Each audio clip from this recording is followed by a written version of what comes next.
host, right, Corey? I don't see it.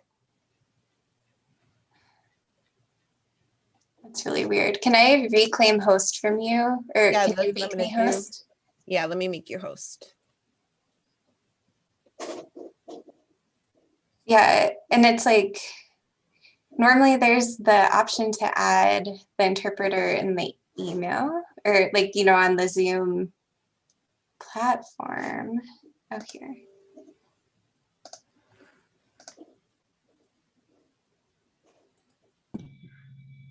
Hi, Stephen. Hi, Crystal. We're just ironing out the little pieces before we get started.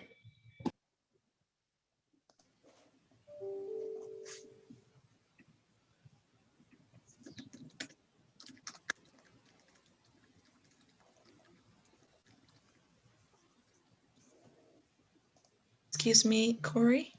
Yes. So when after I say my spiel, like, do you want me to also post it on the chat, you said? Yeah, that would be great if you Okay. can. Yes, absolutely. I have it ready then to be posted. 1 second. I don't know what to do about the Zoom interpretation. I'm thinking, Giovanna, that we might just want to do, well, we can't do a breakout room because that won't work.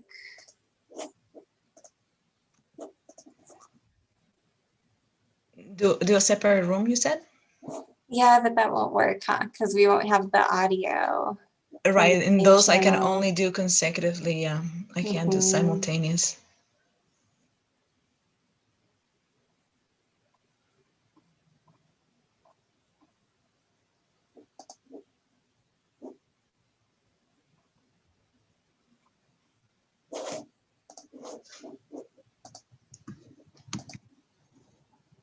Okay, well, I'm sorry, everyone. I don't know how to make this Spanish interpretation work for this meeting. Do you want to make me host really fast, Corey, and see if I can find anything just that would be amazing. In case. Thank you. Yeah.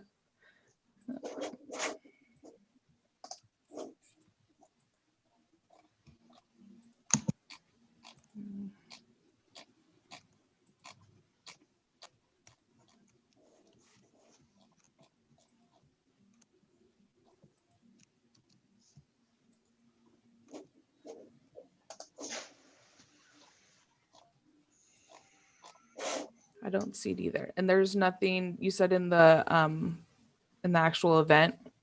There's the enabling is on for that. It's on, and unlike the way it normally looks, there's like you assign someone, but there's no option to assign someone on our settings. So I don't know if there's something wrong with our Zoom account.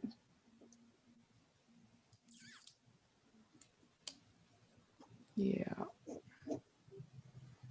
Gonna make you host again just for all that fun. Okay, thank you for looking into it.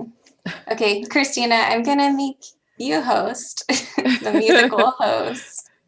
And if someone could make me co-host again. Yes. When that time comes.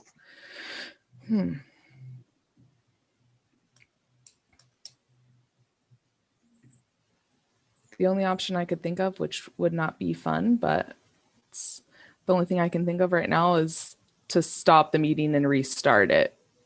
Yeah. I think we're just gonna have to apologize. And what we can do, Corey, is we can schedule to have we'll do the recording and then maybe do Spanish translation in a recorded version later. That sounds great. So apologies, Giovanna. We're probably going to have to rebook you once more. Okay, I'm so sorry that this is happening. It's okay. I have a feeling it's the live stream, Corey, but I'll do that. So I'm going to still do, so this is what I'll do. I'll do the welcome. I'll apologize for the interpretation services, but let folks know that Spanish version of the recording will be available at a later date. And I think we need help from folks who are co-hosts. Everybody who's in the lobby now needs to be a co-host. So if you can all help me make these folks co-hosts before we let people in, please. Everyone who's in the lobby needs to be? No, not in the lobby, Oh. sorry. Oh, In our okay. room right now, sorry. Oh, okay. I was like, oh I'm no. I'm going through the list trying to make sure everybody If you has want to it. make me host again, Christina, I can do that. I don't think co-hosts can make other. Oh, is that- Yeah, I've been trying, Christina. I can't. It doesn't give me option to make anyone a co-host. got it. Okay. Let me finish up on my end. And do we need to have all participants? And I know Selena's in the waiting room. Should I let her in or should we just wait? Because I know she doesn't have a speaking part. Can we let her in? She may need to answer questions. Just admitted Selena. Since we are already live, I'm wondering if we just want to get started and let everyone in. Yeah, Corey, you want to start sharing your screen and then I can click admit all. Yeah. I think everybody has co-host here, so we're good. Okay, great.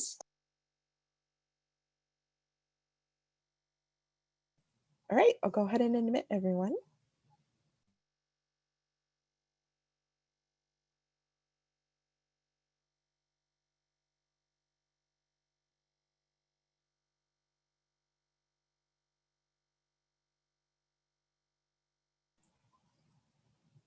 Good morning, everyone. Welcome. Thank you so much for joining us. We are going to get started in just another minute or two. Apologies for the late start. Had a couple of technical difficulties trying to get our translation services up. And we will just give it another minute to make sure everybody who's in our lobby is able to join us.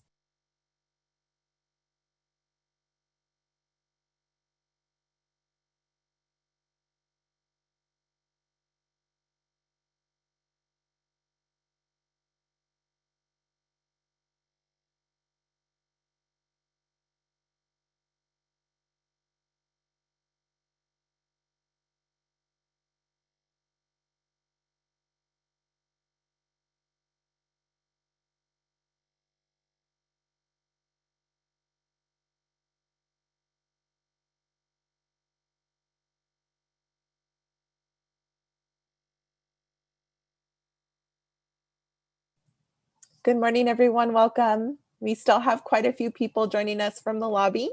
So again, we'll give it just another couple of seconds to make sure everybody's able to join.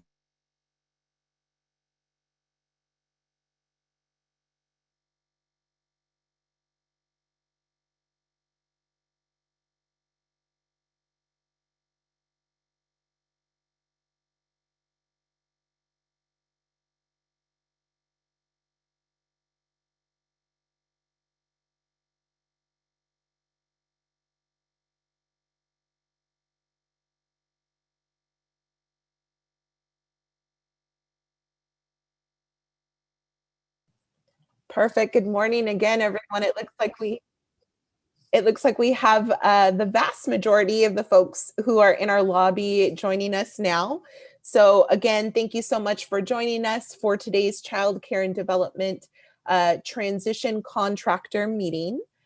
We do have a couple of translation services available. We have ASL interpretation happening live.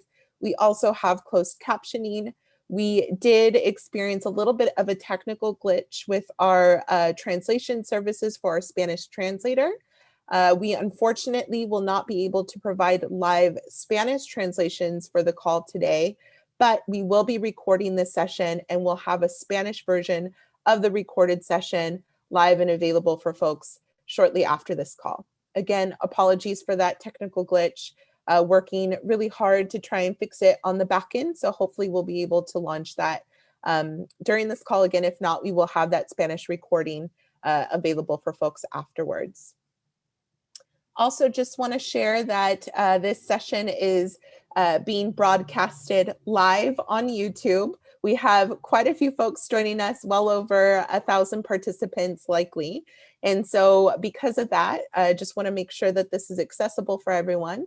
Folks have difficulty getting into this webinar, we do have a link to that live recorded session that will be dropping into chat. So that way folks can share that out with their networks or with colleagues who are struggling to get in, but would like to watch the session live.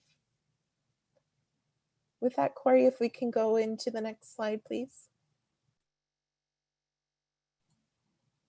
So if we are able to get translation services up and running, just a note, you will see a globe on the bottom right hand of your screen. And that globe is the interpretation globe. When you click on that, you can click on either Spanish or English translation services. So again, if we are able to get our translation up and running during this call, you will see that globe bottom right hand of your screen. You can click that and select either English or Spanish for translation services. With that, I think I will turn things over to our new Deputy Director, Dr. Lupe. Lupe, I'll go ahead and turn things over to you. Perfect. Okay, good morning, everyone. I am Lupe Hyman Milam, and I am the Deputy Director for the Child Care and Development Division under California Department of Social Services. Thank you for being able to join us today in this contractor meeting. And also thank you, Christina Mesa, for covering some of the housekeeping updates. I want to start by sharing that this presentation will be collaborative.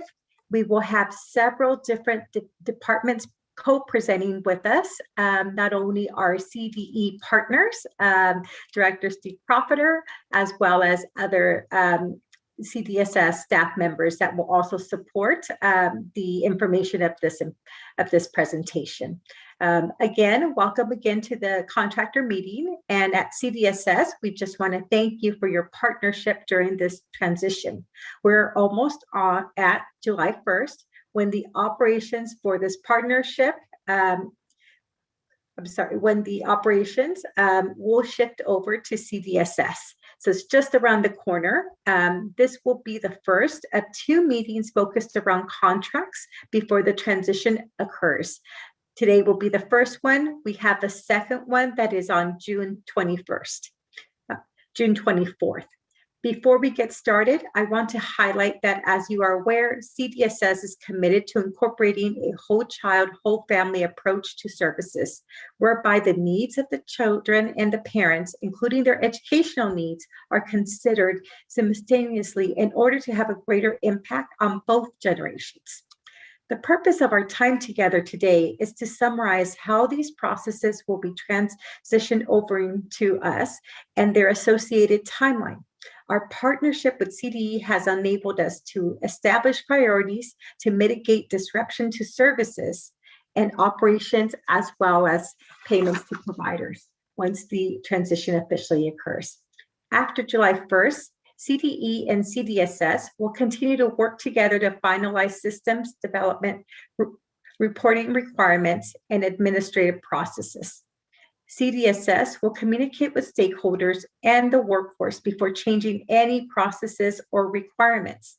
CDSS is also fully committed to the transparencies to support the continuity of care operations and these partnerships together. And again, just want to take a moment to do a shout out to our CDE partners who have been wonderful during this transition period and has been able to really support all of us and not only providing information, but also thinking through a lot of this information. And finally, we've heard from many of you and about some of your concerns you have related to the transition and how things will look like on about July 1st and beyond. While we're working through some items, we don't fully will have all the answers to your questions that are going to be asked. We will still be collecting those questions and be promoting them or posting them on the transition website in the near future. We thought we'll take some time this morning as both CDE and CDSS to provide you those items we can answer as well as present. We have updates on both the contractor side of quality contracts too. Since we have a lot to cover, one last note is that we will only be limiting our time together to answer questions in regard to the contractor side of this program. But we do still encourage everyone to ask any further questions regarding other topics such as May revise and etc. through our transition mailbox.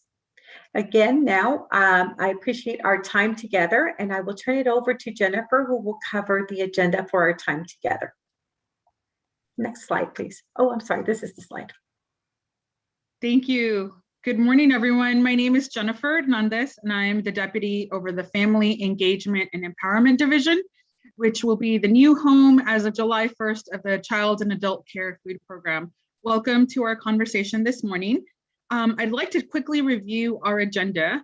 I think for those of you that are newer to the conversation or perhaps have not joined a previous stakeholder meeting, we'd like to start off by just addressing some of the key milestones and timelines of the transition. We also will go into discussing a little bit of our plans in terms of the website transition. We know that websites are a critical source of information for you all. And then we'll dig deep into the issue around contracts, data and reporting, the data systems and payments, because that's all relevant to the contract issuances. And then lastly, we'll share a little bit more on the Child and Adult Care Food Program, along with the Child Care and Development Fund state plan, which you all, many of you contributed to or provided comment on, and we thank you for that. We will wrap up the programmatic components of the presentation today by reviewing some updates on the auditing functions that are moving over to DSS. And then we'll close out with some FAQs and then allow time to address any questions and comments that you may have. With that, we look forward to a good conversation, and I'll turn it over to the next slide for Lupe and Stephen to share. So we have heard from many of you about some of the concerns that you have related to the transition and how things will look like July 1st and beyond. While we're working through some of these items, like mentioned before, we may not have full answers to everything, but we will try our best to answer as much as we can. First, we want to start with some assurances, and some of these assurances are overarching before moving forward with some of our presentation.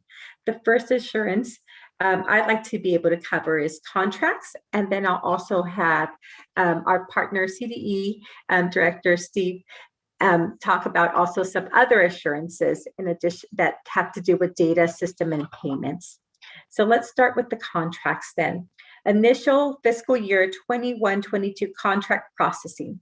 CDE is in processing of developing 21-22 contracts for contracts moving to CDSS and for contracts remaining at CDE. This process will be no different than prior years. Contractors should expect to receive their initial contract on or before July 1st from the CDE contract office. When contracts are sent, we will include instructions on where to return the contract. Discussions on changes to contracts fiscal year 21-22.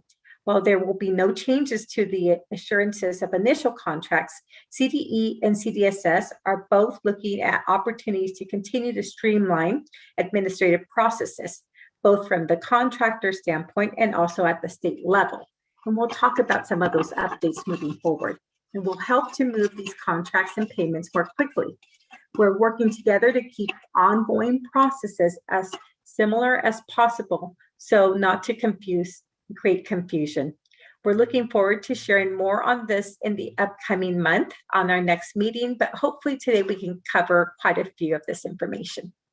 And then finally, the funding terms and conditions. So the FTEs, our Early Learning and Care Program, require approval from DGS and DOF. Annually, CDE submits a package for approval in March for the preceding fiscal year. This year, CDE provided CDSS with a package for input and subsequently submitted the FTE package to CDGS and DOF with the same timeframes as the past year. As a reminder, FTEs are a completion of federal and state laws and regulations and are updated each year to ensure that they capture any changes in federal regulation and law. The FTEs that will be published by June 1st will be structured the same as they are in the current year and will incorporate any changes to law as necessary. Now I'm going to hand it over to Steve to continue to cover some reporting items.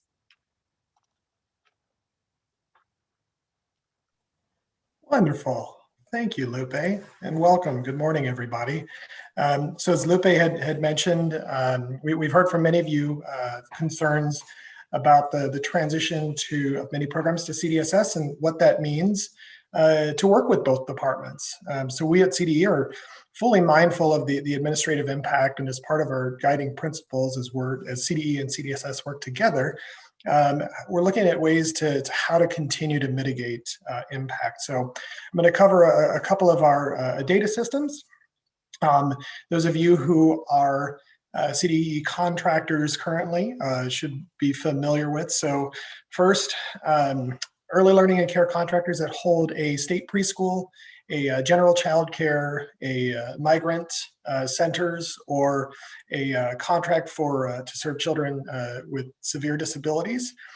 Those contractors report enrollment and expenditure data into CPARIS, which in turn determines payment to contractors. And similarly, the alternative payment programs, including the CAP, the Migrant Alternative Payment Programs, CalWORK Stage 2 and Stage 3, as well as another contract type that's not an alternative payment program, the Family Child Care Home Education Networks contract.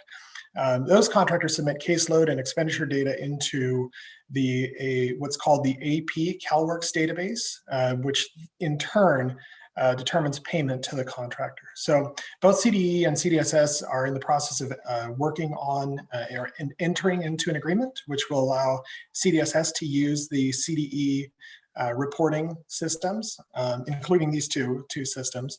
So this means that early learning and care contractors will continue to report data in fiscal year 2021-22 as they do now within these two systems. In terms of other reporting, there is all contractors report into the Child Development Management Information System for both state and federal reporting. So we're also working on, as part of that agreement, terms so that so that contractors that work with CDSS next year can continue to report enrollment data into the CDMIS, as this data is required, I should say, for federal reporting purposes. And contractors can expect to continue to report in this system in fiscal year 2021-22. In terms of any updates in the future, I know that Lupe kind of spoke to this, and we're of the same mind that we're both would be working together to determine any necessary updates to data systems, as well as working with you all ahead of time before any kind of implementation happens. But naturally, with two different departments having maybe having different legal requirements and split an administrative lead between preschool and childcare, but certainly as we obtain more information and we continue working through the process, we will certainly update all of you. One last item before I hand back to Jennifer. I know many of you may also be sponsors of the Child Adult Care Food Program. So sponsors that operate the CACFP report meals in a web-based system called CNIPS, which in turn determines payment to the sponsor. CACFP sponsors can expect to continue to use this system as they currently do. And I'll also note that the CNIPS does far more than just reimbursement and reporting. There's also a number of application elements in there. So CNIPS will continue to be used for that. But again, as with the early learning and care, as both departments work together to determine any necessary updates due to related to the split in administrative oversight of the of the different programs, we'll continue to work with all of you and update you before those changes occur. So, and I think with this, I'm going to hand off to Jennifer. Thank you, Stephen. Next slide, please. Appreciate that. So with these high-level updates, I'd like to take a moment and just share a little bit about these key milestones and the transition timeline. As was noted before, July 1st is the date in which the programs from CDE will transfer to the department of Social Services. I just want to point out, and I believe that the link has already been placed in chat. A key resource throughout the transition is the Child Care Transition website on the DSS page. And so I would like to point your attention to one important document, and that is the milestones document. This provides a high-level overview and a timeline for how administrative, auditing, fiscal, and contractual processes will be transferred over to the Department of Social Services. It looks beyond the July 1st deadline, and so that's really important as a good resource. The other piece that is critical to acknowledge, and it's still a work in progress, being collaborated on by both the Department of Social Services and CDE, is that many of the behind the scenes work will be happening through the interagency agreements, which will help address some of the issues that both Lupe and Stephen have just addressed in terms of continuity of existing payment systems, reporting and monitoring functions that CDE will still continue to do until CDSS is able to create a more streamlined system, right? And so just want to make sure that you have an opportunity to reference this document. It is a supplemental document to the transition plan that was submitted to the state legislature in March of this year.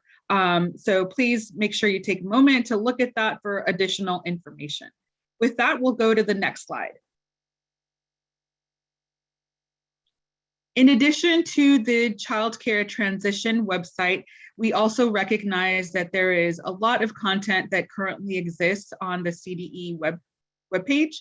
And so there is a plan in the works in terms of the transferring of that information.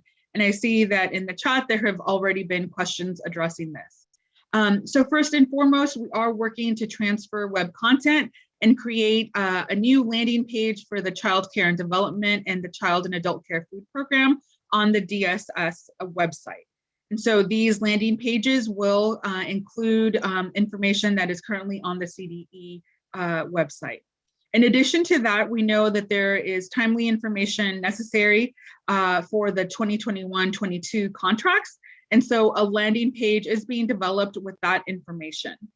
In terms of sort of the how we're going to prioritize and the staggering of the content that will be moved over to the DSS webpage, in terms of priority, those documents that are high priority, the things that people look to regularly, such as management bulletins, et cetera, those will be transferred by July 1st, 2021. Our next sort of major milestone in the transferring of information will be for those medium priority documents, and that will occur by December 31st of this year. And then lastly, for those other documents that are less low priority, not referenced as much, those will be brought online as needed and as able. Again, we recognize that this is critical, and so we are trying to be thoughtful and engage our stakeholders in sort of identifying what content is most critical. And so we will make sure that in creating these new websites that they're organized in such a way that makes sense and that they're user-friendly. We've heard recommendations along those lines, and we'll make sure that we take that into consideration in the build out. And then lastly, CDE is going to maintain relevant forms, documents, and web pages as needed until we fully transition the web pages over to DSS. So there should not be any loss of information, and we can try to address and point you in the direction of where to access this information as the transition continues to move forward. And with that, we'll go to the next slide, and I will like to introduce my colleague, Karen Dickerson, who is the Deputy Director over our Administrative Division, and she will be speaking to the work that she is doing in the transition and introducing her team. Karen? Hey, good morning. Thank you, Jennifer. As Jennifer indicated, I am the Deputy Director over the Administration Division at Department of Social Services. And on this slide, it shows the complement of what we refer to as branch chiefs. They're the individuals who are supporting this effort on the administration side. So initially, our Accounting and Fiscal Systems branch chief is Lila Gutierrez. She will be working hand in hand with the accounting and fiscal side of CDE to make sure that all of the payment and expenditure information is received timely. Payments to contractors are issued correctly and timely and reconciled as necessary. So she's a key player in moving the money.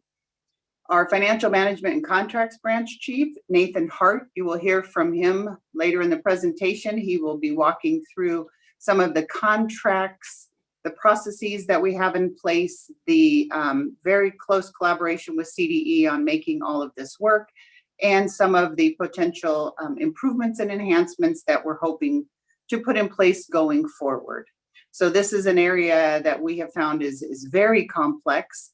And I'm going to thank you for your patience in advance as we work our way through this process, but our commitment is to ensure timely and accurate payments and fully executed contracts so that you can continue to do the good work that you're doing now in serving the individuals within your programs. Fiscal forecasting and policy branch, Carrie Younger. She is new to this role, but she will be overseeing the contract managers in concert with our CDE partners. We have some staff coming over to CDSS who will be loaned back to CDE to make sure that your contracts are managed in the same way that you have had them managed in the past. And we will be working with CDE to make sure that information flows between departments to ensure continuity of services.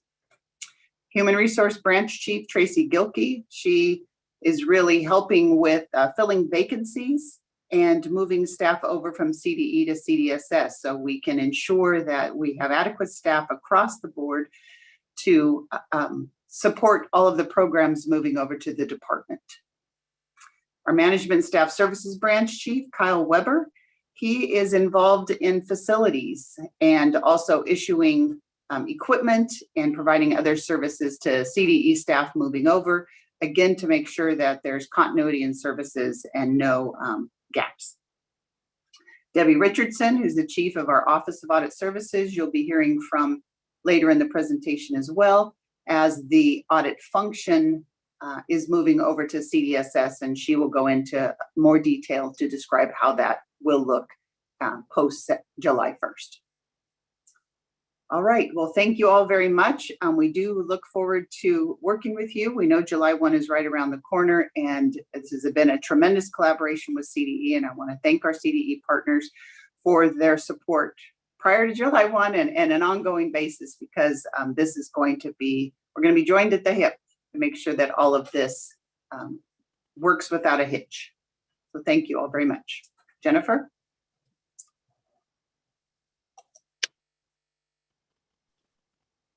Thank you. We'll go to the next slide and turn it over to our colleagues who will be presenting on the contracts transition.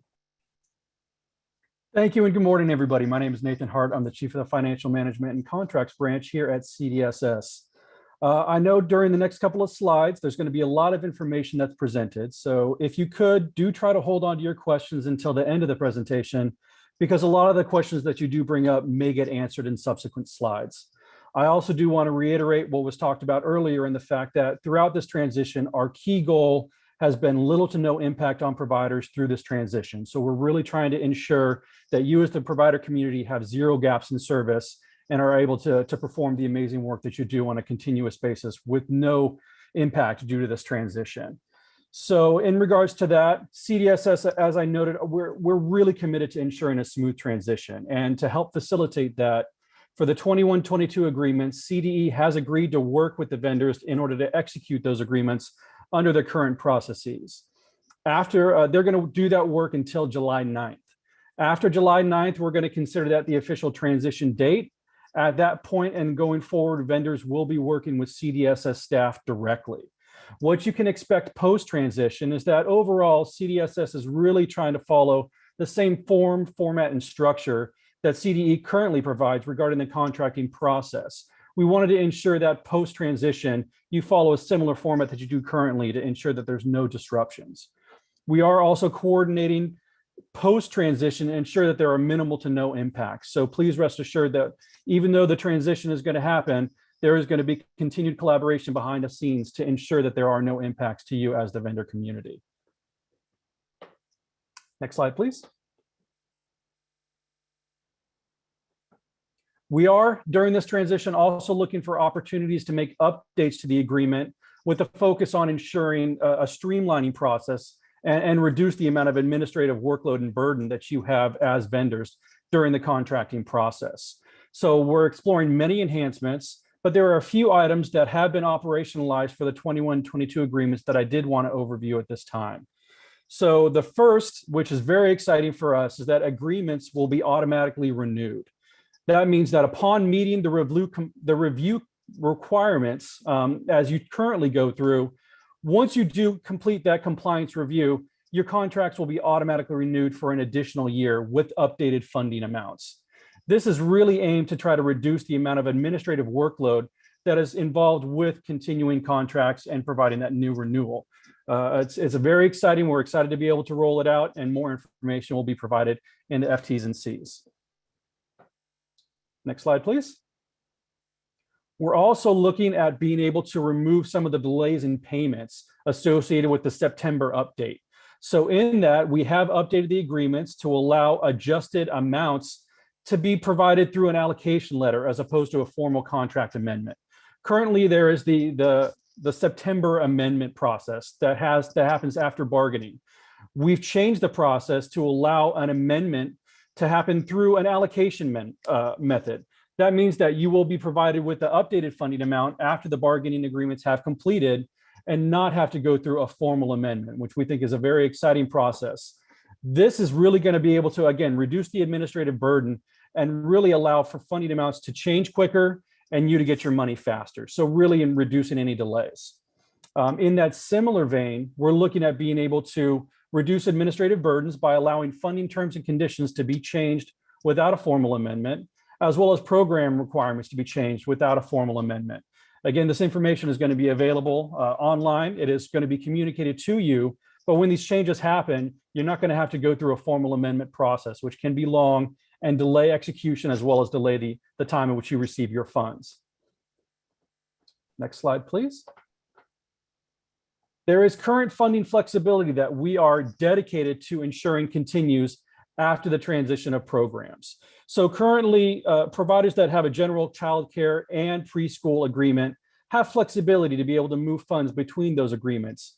Since there is going to be a transfer of programs from one organization to two, we've worked closely with CDE and our operations to make sure that we have provided the budgetary mechanics between departments to ensure that this flexibility remains post-transition. So while the budgetary mechanics to move monies between departments has been finalized, we're still working behind the scenes, the two departments, to ensure that the operations between departments for reconciliation is completed, and we can make sure to operationalize that immediately. So rest assured, we have continued to make sure that the flexibility you currently enjoy continues post-transition.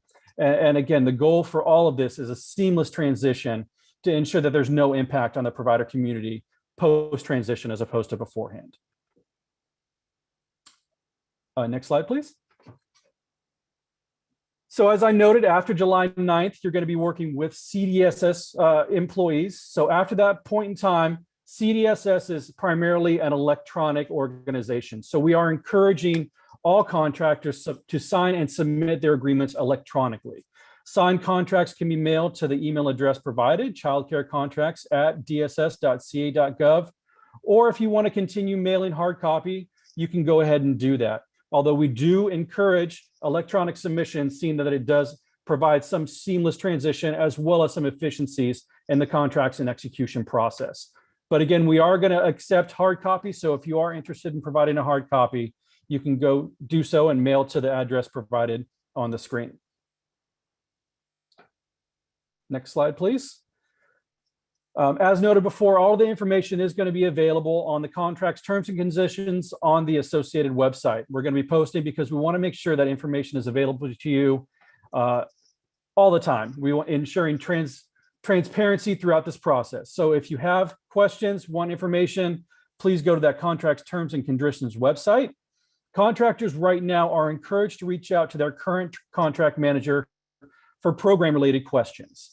Your contract manager is going to be communicated to you, so you'll know who to be able to deal with. We are also trying to ensure that it is primarily the same contact that you have pre-transition, post-transition. If there are any changes, that information will be relayed to you.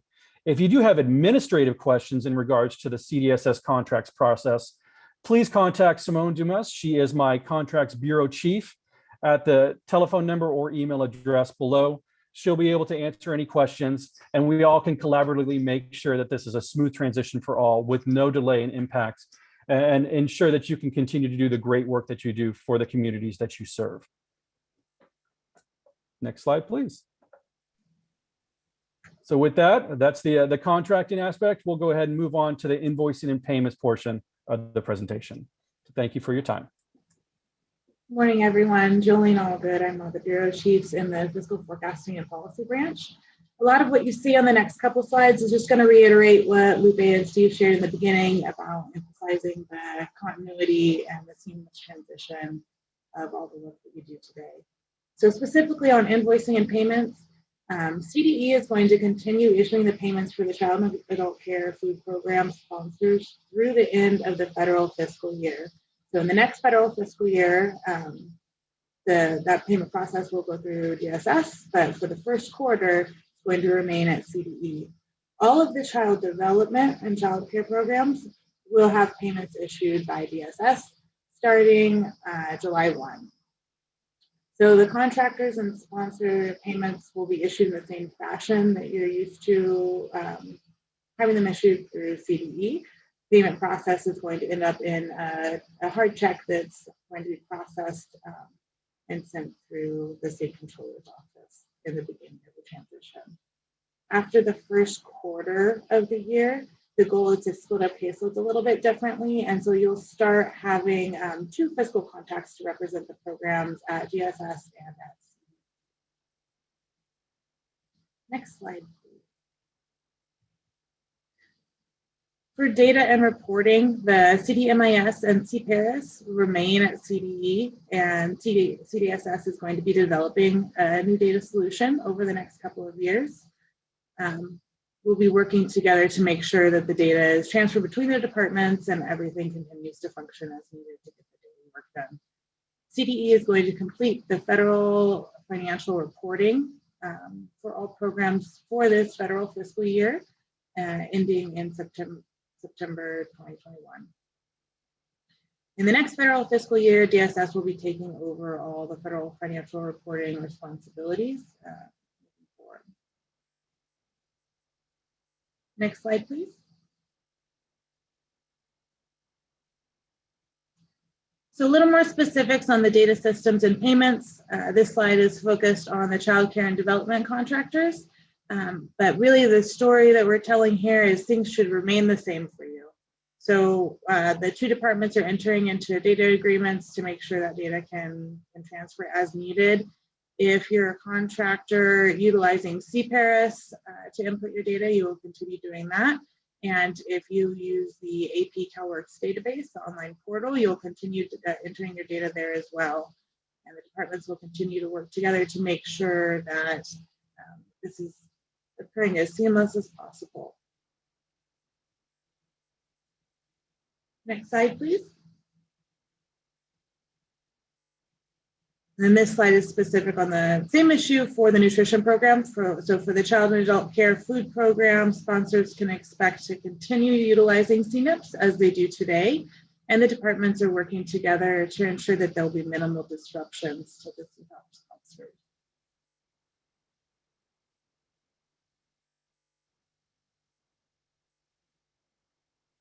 Next slide. Thank you, Jolene. Before we go on to the child and adult care food program, I think CDE would like to add a little bit more context to the conversation.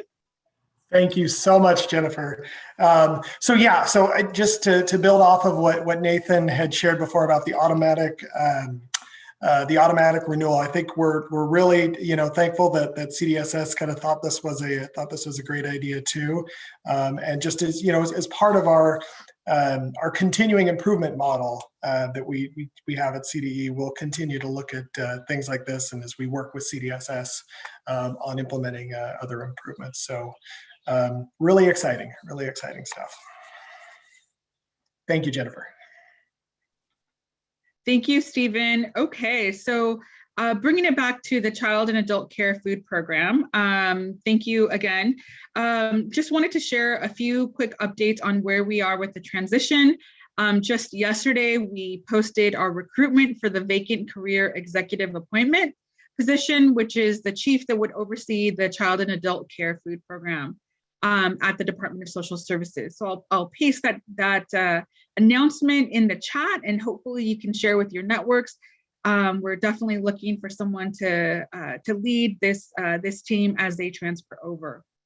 The second piece I'd like to call out is, again, in preparation for the CACFP program transferring over and the website, we are in the process of working with stakeholders, in particular working with the roundtable to make sure that we're approaching this with the considerations of those in the field and looking at our sponsors for informing that process.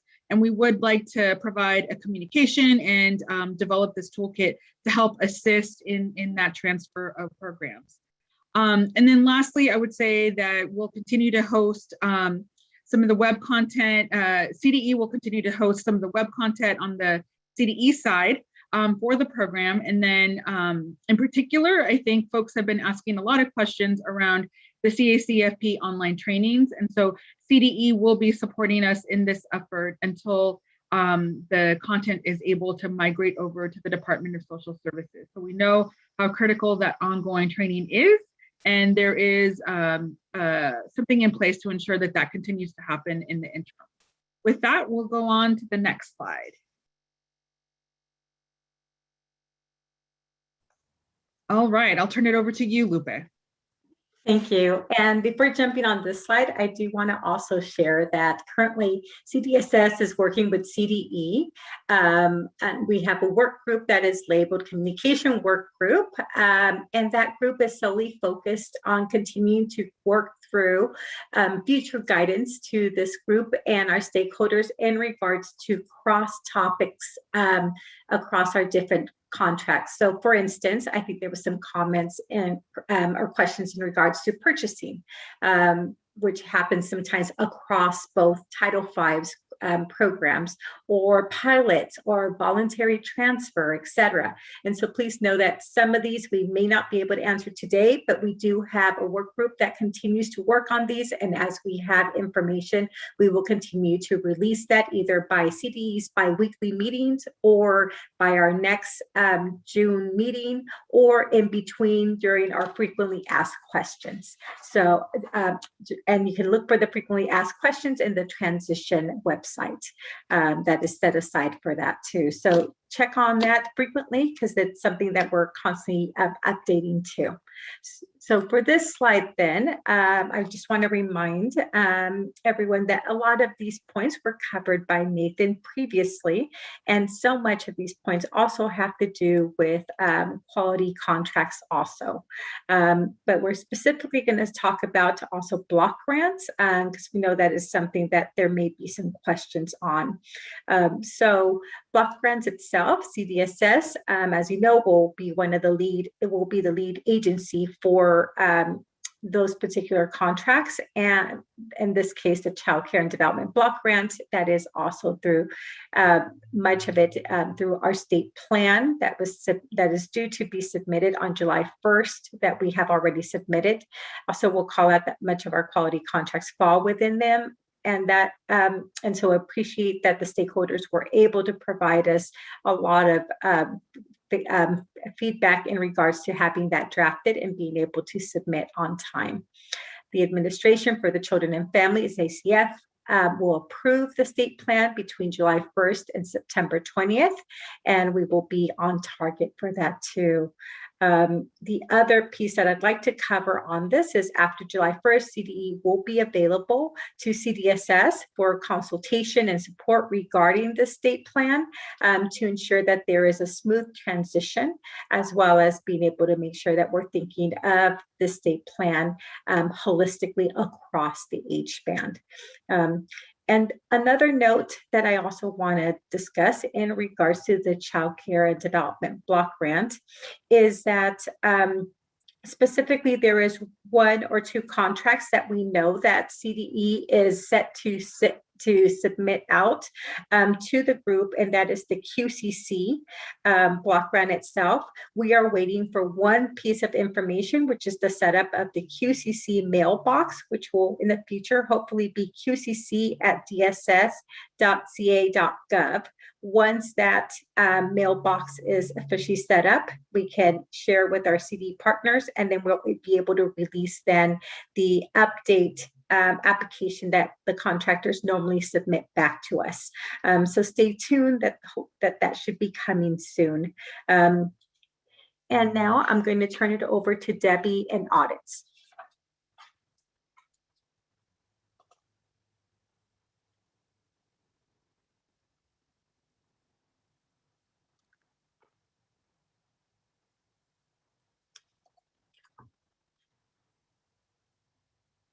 So I don't see Debbie yet, but as Debbie is jumping on, I do have a hot off the press development that the mailbox is live now. So we will be able to put that in the chat so you have that, and that is for the block grant, specifically contract.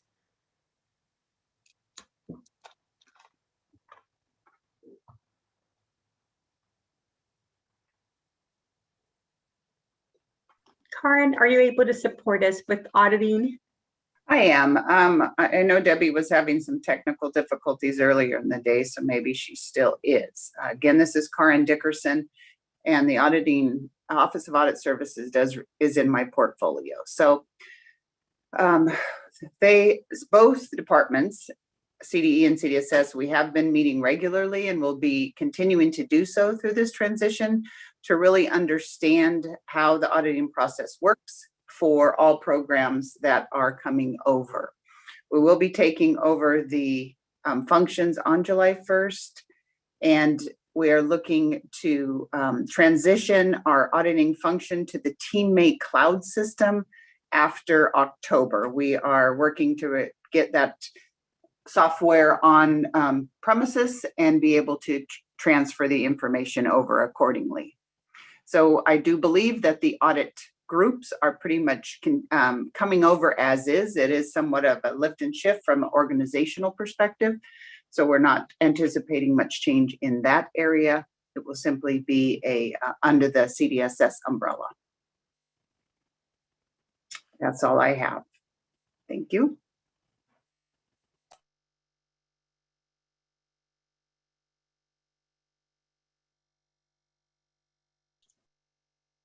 Thank you, Karen. With that, we'll turn it over to Lupe so we can continue with the conversation. But before that, just wanted to flag for folks that as we've been having these conversations, we've been capturing many questions that have consistently come up. And so those are being tracked and shared out in the FAQ document that is live on our website. So I just want to point that out, that's a good resource to start when it comes to information. And then I'll turn it over to Christina to help us in the question and answer period. Thanks, Jennifer. And before we begin, I see Andrea from CDE has something to add for context. So Andrea, I'm going to go ahead and unmute your line. Thanks. Hi, this is Andrea Johnson in Child Development, Nutrition, and Fiscal Services at CDE. I just wanted to add a little bit to the where we are in the contract process. We did get our final approval. We require approval of our funding terms and conditions from Department of Finance and Department of General Services. So we did get those final approvals just yesterday. So we are on track. I saw some questions about the timing of the contracts, but this is typical process. We are on track of getting those out over the next few days, so look for those coming into your email boxes. You will notice that on the contract face sheet, the DSS contracts will have a DSS logo, so they'll be very easy to clearly identify which contracts are DSS contracts and which are CDE. The CDE contracts will have the CDE logo. You'll also find very specific instructions within the attachments that we normally send out, for what documents to sign, what to return, and whatnot. Within those instructions, you're going to see that there are dates for which you are to return the contract to CDE and at what date you are to return the contract to CDSS. So you'll see that if you're returning the signed contract prior to July 9th, then you're going to send that to CDE, and there will be detailed instructions there for you to review. After that date, you'll return to CDSS. So there will be a period of time where CDE is going to be processing, coordinating with DSS, making sure that each department has the information that we need so that we can execute the contract and get payment out timely. But there is just a little bit of overlap that I wanted to point out. The other thing that we really want to strongly encourage all contractors to do is to electronically sign and return your contract. I believe last year we still had more than half of our contractors that prefer to print and sign and return to the contracts office. That still is an acceptable way to execute your contract. But I think especially this year, as we've really gone digital and with the transfer programs to DSS, it just would be helpful for contractors to digitally sign and return. There will also be instructions that are sent to you about digitally signing and return the contract. So we really encourage you to do that. And then lastly, just one last comment about the general changes to contracts. For example, the auto renewal that was discussed earlier. We are going to get that information out to the field via the ELCD listserv. So I saw a comment, I believe, about how is this information getting out. And so we do plan on getting that information out in writing to the field so that you'll have that as well. And that was it. Thank you. Thanks, Andrea. I went ahead and made you co-host so you can help us too if we have any follow-up questions. With that, I'm actually going to turn things over to Debbie Richardson from our accounting team who's been able to join us. So Debbie, anything to add for, from our auditing team, anything to add on the auditing pieces that we were sharing? Yes, thank you, Karin, for providing an update on how we are discussing and implementing strategies for transitioning for a seamless transition with CDE. So effective July 1st, CDSS will take over all audit functions related to those, to the CACFP and Child Care and Development programs. And the audit process will not change. CDSS Office of Audit Services, so we uphold our independence and code of ethics, as well as we comply with the professional standards in performing our work. And finally, I'd like to emphasize that auditing is a value-added process. So we want to assist you in identifying and overcoming any risks or challenges you may have and assist you in improving your processes and achieving your mission. So that's all that I'd like to add. Thank you. Thanks so much, Debbie. And I know that there were a couple of questions in chat around the walkthrough of the website. So I know Jennifer was able to add in chat, but for those of you who are unable to access that, we will be planning to do a walkthrough of our website landing page that hosts all of the resources that we shared, and that will come as we move forward with the transition process. So that will be included as part of the June conversation that we have with you all. With that, I think we'll go ahead and transition into the Q&A portion of our presentation. So we, behind the scenes, will be filtering through all of the questions that come in via chat here on our Zoom call, but we also have monitors that are on the live YouTube streaming channel.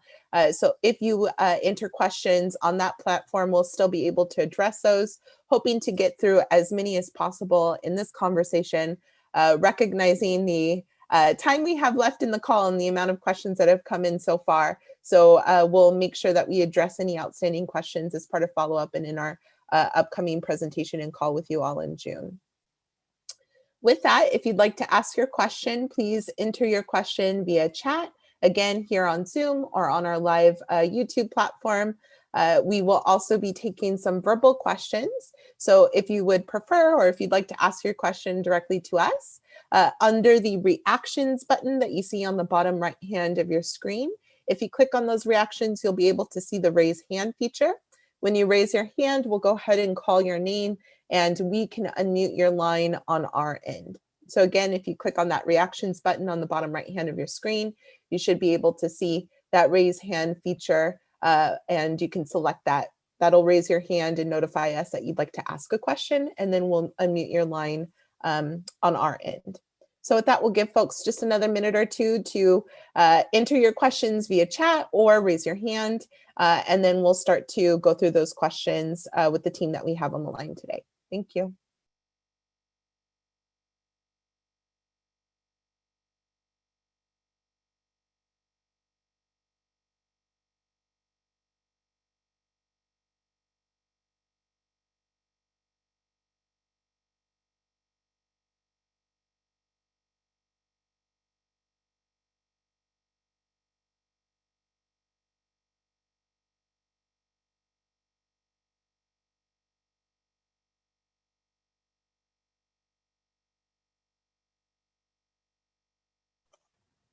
So there's a question in regards to the list of consultants and how they will know who is assigned to what region. And so we posted in the chat that by towards the end of June, we hope to be able to post a list of the consultants and their assigned regions, as well as their email information. So then the field has that information available for them.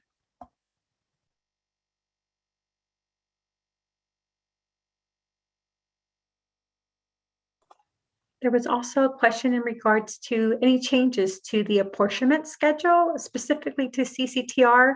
And at this point, we do not have any changes that we will be making to the apportionment schedule.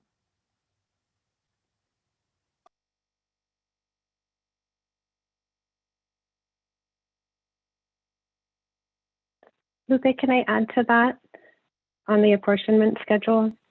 Yes, please. In case the question, because we did update our apportionment schedule in 2021, and that will carry forward. We'll be coordinating with DSS. So when Lupe is saying no changes, it will be no changes from current year. Thank you. Thank you, Andrea.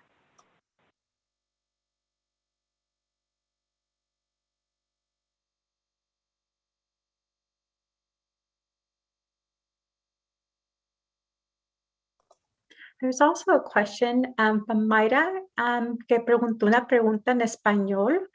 Mayra, si tiene preguntas en español con confianza, lo puede poner en la cajita de chat y nosotros podemos también contestarle. So if you're able to type your question in the box, the chat box, we'll be able to answer that question in Spanish also.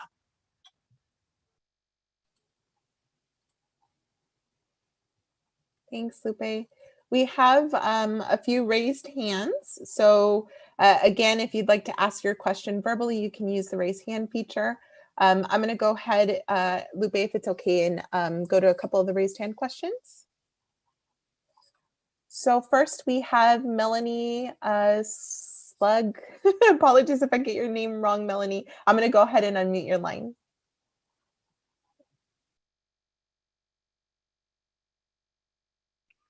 Hi, this is Melanie. Two questions, and they've been in the chat, but I think a lot of people are waiting for the answer. I saw that the contract will be fully executed and then sent to us. Is it going to be sent electronically or will it be mailed?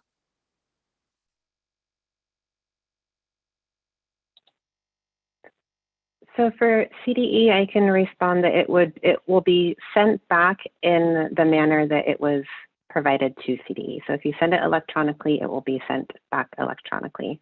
I'm not sure if that's, I don't recall if we've had that conversation with DSS or what the conversation was. So I don't know, Nathan, if you recall.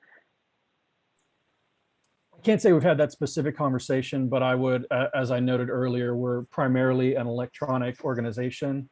So we would prefer to send it back electronically. But if there is some sort of an issue with receiving an electronic agreement, we can work that out.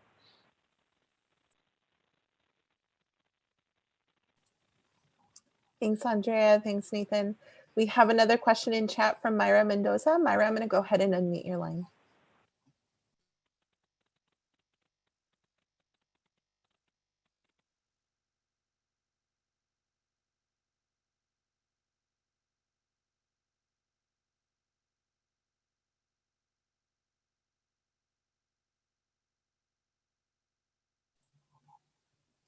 Hey, Myra, I unmuted on our end, so if you can unmute on your end. If not, we can go back to your question, but you should be able to unmute now. There we go. Hi. Mi pregunta es, ¿van a poner una persona que nos ayude con la transición de los contratos que hable totalmente en español? Porque ahorita pues el meeting está totalmente en inglés, a mí se me está haciendo un poquito difícil estarlo traduciendo en totalidad, para pues saber cómo vamos a proceder, si va a haber una persona encargada que hable directamente con nosotros sobre el contrato y los documentos que necesitamos mandarles a ustedes para continuar con los contratos vigentes que ahorita tenemos, por ejemplo con CCTR, CSPP, etapa 1, etapa 2, CalWorks, pues todos los programas existentes. Esa es mi pregunta. Mayra, mil gracias por su pregunta y con mucha pena le tenemos que decir que teníamos la esperanza que pudiéramos tener esta sesión en español, pero afortunadamente la tecnología nos falló un poquito. So, lo que vamos a poder hacer es después de la reunión, esta sesión la vamos a poner en la transición que tenemos como un website donde tenemos nuestra información allí y lo vamos a también tener traducido en español para que lo pueda escuchar. Sobre su pregunta sobre si hay personas que hablan español para poder ayudarle con los contratos y todo lo que preguntó, sí, tenemos varias personas, incluyendo yo, que hablamos español y que podemos contestarle sus preguntas y también ayudarla en lo que ocupe. Con confianza puede comunicarse con nosotros y nosotros podemos ofrecerle la ayuda que ocupa. So Myra's question to translate was if we were going to have someone that was able to speak in Spanish to help them with the different contracts, CCTR, and name different contracts, as well as being in compliance with all the paperwork. And so I let her know and apologize to the group that we had some technical difficulties at the beginning of the session, and therefore we were not able to provide our traditional Spanish translation that we usually have. But our commitment was to post this training in the transition website and have a Spanish translation accompany that to ensure that the information is still available and accessible. But we also want to acknowledge that we have staff, including myself, who is fluent in Spanish, who can answer questions in Spanish and welcome the opportunity to receive questions that we can support the field with. Thank you. Thanks, Lupe. Thank you, Myra. Moving now to Luz. Luz, I'm going to go ahead and unmute your line. Hi, yes, thank you. I have a question about family fees. So we run a full day CSPP and CCTR childcare center. And so we have multiple families that have siblings, one in the CCTR program and one in CSPP. So for the family fee, how are we going to correctly charge families moving forward? Will they have the same, will we be going off of the regular family fee schedule that we always have and then just charge for one program, or are we charging them a double fee? How will that work? I'm going to tag team with Andrea on this one, and I'm sure she's going to say this a lot more eloquently than I can. But I believe that there is regulations in place right now that it is that acknowledges that a family fee is for a family and not for the individual child. So calculations of the family fee will be done the same manner, and it will be applied for just the one child. And therefore, if there is, if it's under the same contract or the same contractor, right? In this case, you have a CCTR and CSPP, then it would only apply for the one. I'm going to pause because I'm sure that Andrea will be able to add more to this too. No, I think you got it, Lupe. I don't have anything to add. So this is Steve. I think if I could add one thing, I know that, you know, we have, there's a criteria for how you apply the fee, right? So if you currently have a child in like a CSPP or CCTR or another contract, right? There's criteria for where you report that fee. And I think that what we're saying is the same process would apply. You would report it just as you would now, using the same criteria. So I believe it's I believe it's, and I don't know if I know Crystal is on. I think it's like the length of time. There's a criteria that the contractors currently use for where to apply.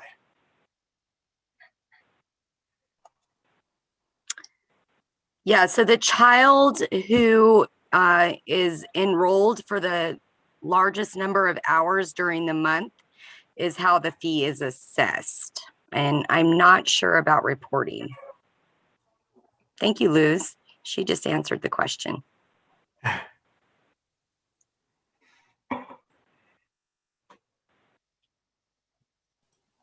And Erica had also added in the chat that that is part of the guidance that we're also going to be providing soon.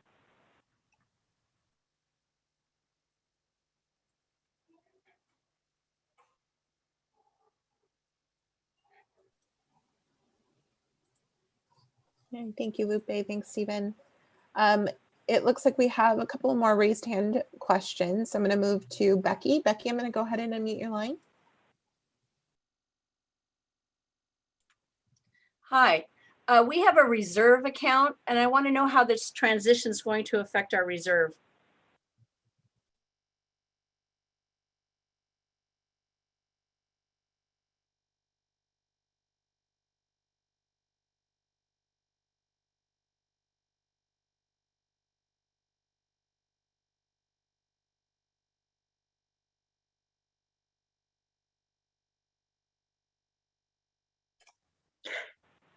So thank you for your question on the reserve account.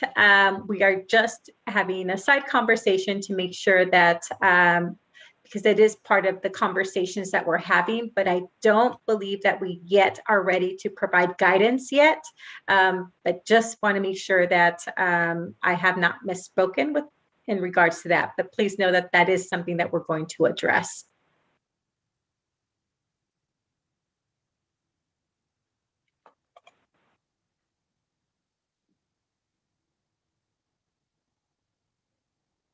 Okay, so the silence is validation that that is on the list and we will have more information coming soon. Thanks, Lupe. Thanks, Becky. And then we have one more question from Rick Richardson on raised hand. So Rick, I'm going to go ahead and unmute your line. Hi, good morning. This is Rick Richardson. Very much appreciate the discussion of CDSS as an electronic organization for completing contracts between DSS and contractors. My question is, will CDSS audits support the use of electronic forms and signatures for the administration of the subsidized child care benefits with parents and activities with providers?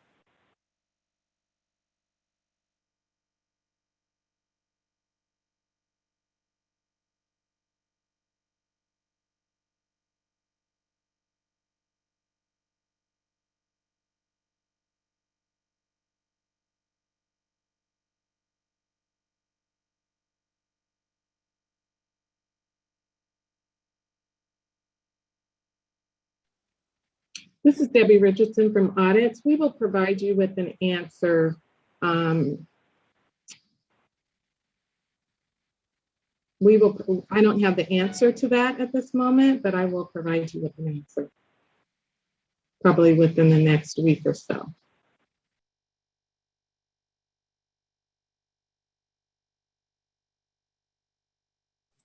Thanks, Rick. Thanks, Debbie. So more to come as part of our follow-up. I think that's it for the raised hand questions. Again, if you'd like to verbally ask your question, in the reactions button on the bottom right hand of your screen, you can click the raise hand feature, and then we can go ahead and unmute your lines. Christina, there's a question from Rachel in regards to staffing qualifications and permits and whether they'll still be applied to both CCTR and CSPP. At this time, we don't have any proposals to make any changes to that. And so this upcoming year, the qualifications and the permits will remain the same.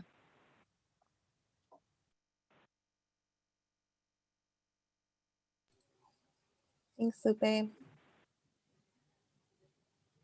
It looks like we have some more questions on raise hand, so we'll go to those. Melanie, I'm going to go ahead and unmute your line.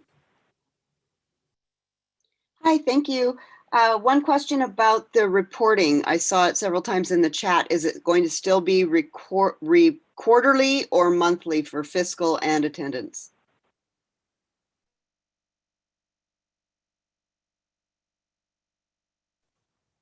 This is Andrea. I can help respond. Oh, I'm sorry. No, go ahead, Andrea. I'll tag team with you. Go ahead. Okay. So the funding terms and conditions specify the reporting periods that contractors must report by. And both departments will be using those funding terms and conditions that I mentioned that were just approved. And they are incorporated as part of your contract. So they do state the monthly, so for some contractors, it will be monthly reporting. That is the CalWorks and AP, like the voucher type programs. And typically the center-based programs report quarterly unless your contract specifies that you must report monthly. So there, again, will be no change for next year in terms of reporting requirements.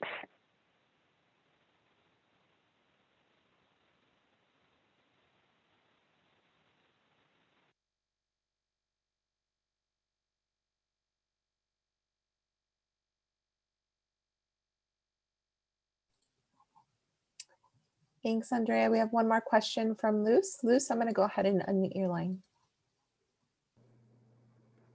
Thank you. Our question is about the 801A report. Will we need to separate the CCTR students from CSPP, or are we still going to just put all of the students in and then it'll organize them alphabetically?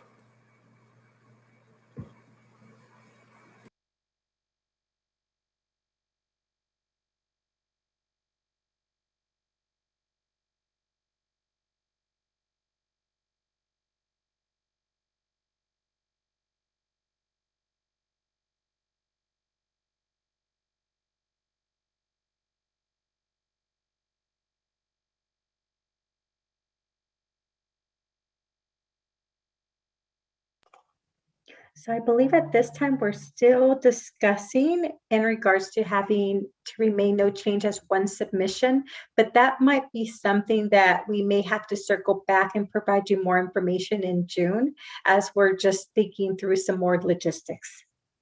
And this question is regards to the 801A, whether they have to do 2 submissions and separate, for instance, the CDE contracts from the CDSS contracts, just to recap the question. And so I don't believe we don't have currently a change to that, but I do know that there has been conversations. So we will continue to put that on the list to come back and answer either, before the June meeting, if possible.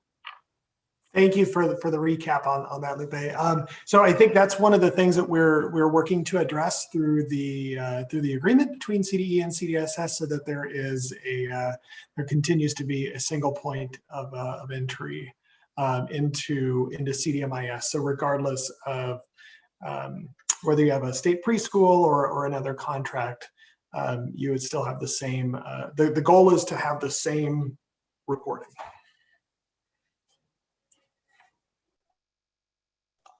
There's also a question about, should we expect management bulletins, or is there another way we'll be notified?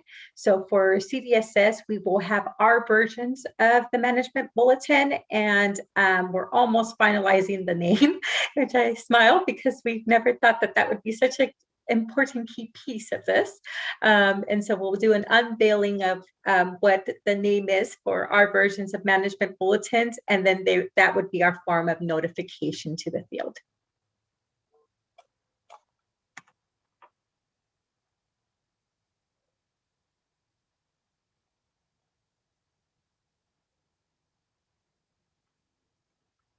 There's also a question in regards to DRDP parent surveys and ERS will still be required for CCTR and CMIG.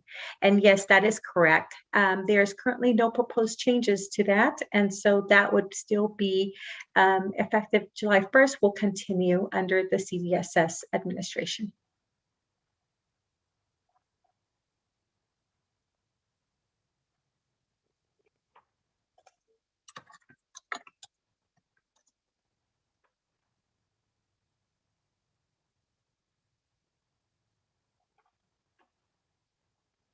One more piece of another question is in regards to contact lists from in regards to how we will be distributing, right, the listservs, I guess, is more of the question. And so CDE has recently sent out an email notifying the field that the listserv, that they will be providing us a list of the listserv. And I believe you have until a certain time to opt out. And that's why I'll tag team with CDE to jump on that time frame. And if you don't opt out, then we will be utilizing that listserv to continue to communicate in addition to the transition programs as we build up our own official listserv through the new website. And Steve or Andrea, do you remember the date of when they have to opt out? I believe it was June 21st. So I think that's and I believe that's a Monday. That's why that's sticking in my head. Yep, June 21st. Denise, I think you asked the question in regards to compliance reviews for the same schedule for CDSS and CDE, and that's also part of that work group that we're also triaging to respond to. Andrea, Steve, anything you want to add to that?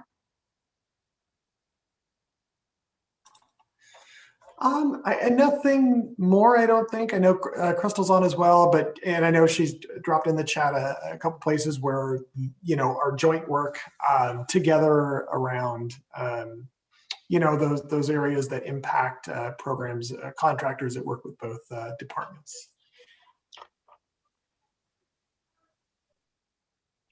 Yeah, so as Lupe has said a couple of times, we do have the communication work group between CDE and CDSS that is meeting on a weekly basis right now. And we have work groups at both CDE and CDSS behind the scenes that are, you know, developing proposed agreements. And then when we come together, CDE and CDSS as the communication work group, coming to agreements on various items that will affect our contractors. And once we have the agreements finalized and they're finalized by and approved by leadership at CDE and CDSS, we will begin releasing guidance to the field. And we expect to start releasing that guidance hopefully by the end of next week.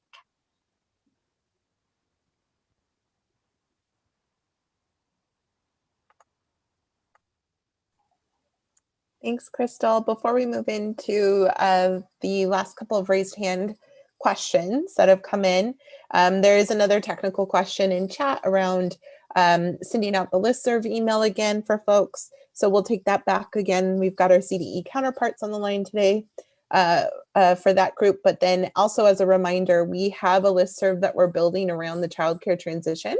I'll go ahead and pop the email address in chat that folks can reach out to directly to make sure that you're a part of our listserv.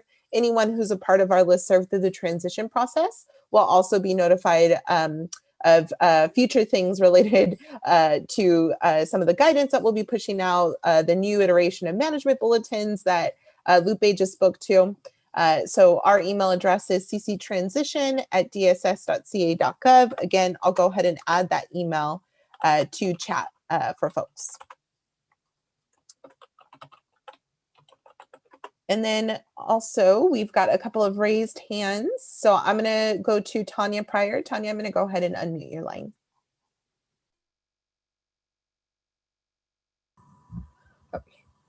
My question is about the TK eligible children who are turning 5.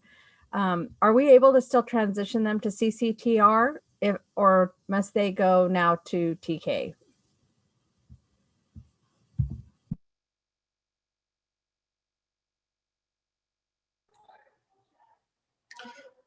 So this is Steve. I know that there are some pieces that are being worked out through the legislature, through the legislative process. So kind of a final determination for state preschool won't come until there's some policy decisions made in the annual budget act.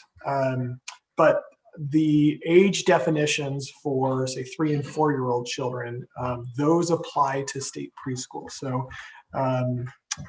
I'll double check with my team on here, but I'm pretty sure, I think you should be fine for CCTR.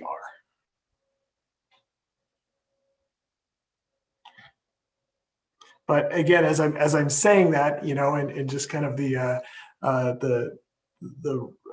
gut reaction is to reply to a CCTR question, I'm reminded that CCTR is moving to CDSS. So that may actually be a better question for the CDSS team.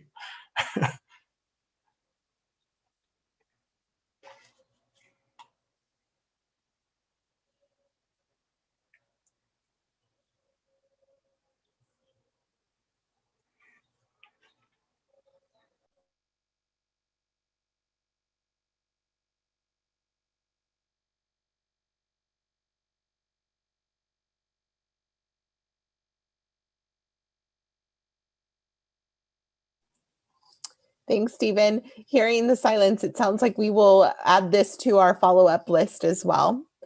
Okay, it looks like we have one more raised hand question from Magda. Magda, I'm going to go ahead and unmute your line. Yes, I was just asking regarding the audits. Since there's going to be 2 different agency after, are we going to be sending them to the 2 different CDE and CMSS or audits, or is it just going to be one-to-one fiscal?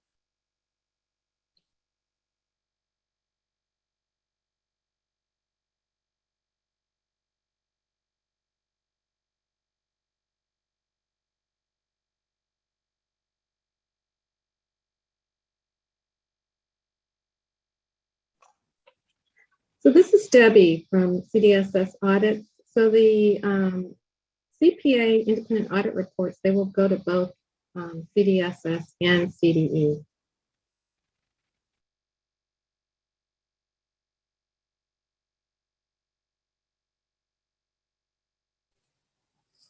Thanks, Debbie. And I see there are a couple of questions in chat too around frequency. If you wanted to respond to those questions as well. Yeah, so the frequency of audits, it would depend on, so we would perform a risk assessment. It would also depend on the results of our review of the CPA, the independent audit reports, as well as any complaints or recommendations from program.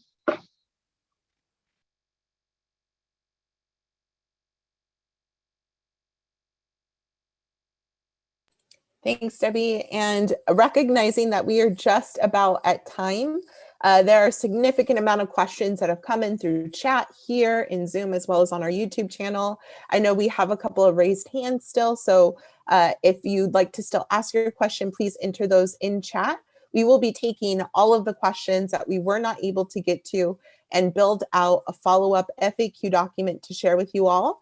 And it will also help inform the discussion that we will have with you all just around the corner in June. So more to come as we build out those supports for you all, and we'll make sure to blast them out through the listserv notification process that we were able to do to make sure that the invite for this meeting went out. With that, Lupe, I'll go ahead and turn it to you to close us out. And if there's anything else that we want to add before we wrap up. Thank you. And thank you everyone for these great questions. And again, we look forward to continuing the conversation and continuing to provide the latest feedback as we're able to provide it. Let's go ahead and move to the next slide because I'm going to have to go a little quickly on these, but they'll be available then through the website too. So just as a highlight, the next contractor meeting will be on June 24th.